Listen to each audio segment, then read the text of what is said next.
From the University of Wisconsin-Milwaukee's Office of Research, welcome to Research Matters.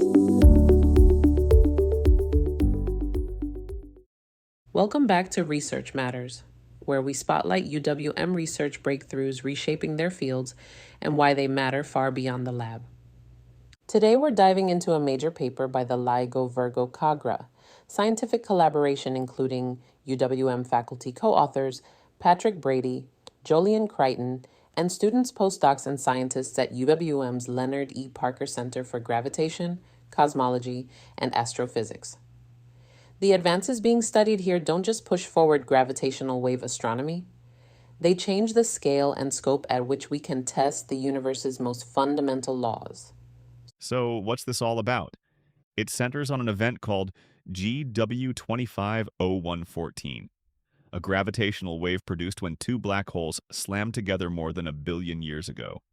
When the ripples finally reached Earth in 2025, they came through LIGO's detectors with the clearest, most high-fidelity signal ever recorded. Before we go any further, let's pause for a quick explainer. Because understanding why this signal is so special is the key to everything that follows. Gravitational waves are distortions in spacetime created by massive accelerating objects, like black holes spiraling into each other. Detectors like LIGO use laser interferometry to measure these distortions at scales smaller than a proton's diameter. Every black hole merger produces a chirp. First, the inspiral, then the intense merger, and finally the ring down when the new black hole settles into a stable shape.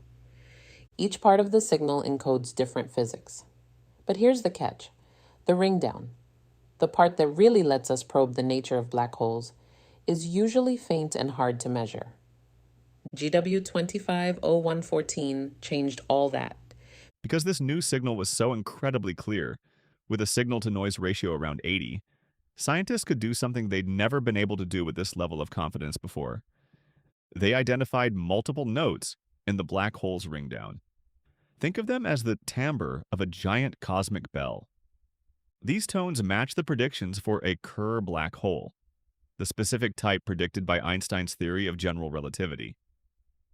Detecting more than one of these tones is like confirming not just that the bell rang, but what it's made of and how it's shaped.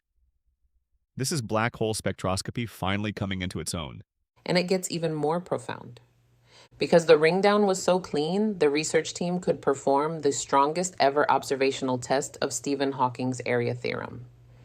This theorem says that when black holes merge, the total surface area of their event horizons can never decrease, a deep parallel to the second law of thermodynamics. Past detections hinted at this, but GW250114 allowed scientists to confirm it with high statistical significance. That level of robustness is rare in astrophysics. It tells us that the fundamental nature of black holes, that these objects don't emit light, don't let anything escape, and warp spacetime itself, truly behaved the way Hawking and others predicted. Here's why that matters beyond astrophysics. By proving we can reliably read the ringing of black holes, we unlock a new tool for testing physics at extremes that no laboratory can replicate. That includes probing the nature of gravity when spacetime is violently stretched, ruling out exotic alternatives to black holes, and tightening constraints on theories of quantum gravity.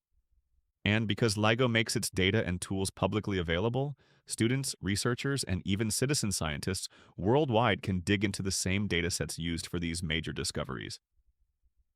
This paper also highlights the power of massive collaborative science, where UWM researchers like Professors Brady and Creighton and the students and scientists in their research team play essential roles not only in analyzing the data, but in building the statistical and computational frameworks that make such high-precision tests possible. And looking forward, this result paves the way for the next generation of detectors. If we can already detect multiple tones from a black hole today, imagine what we'll be able to do in 10 years with more sensitive instruments. We're talking about the possibility of mapping space-time itself.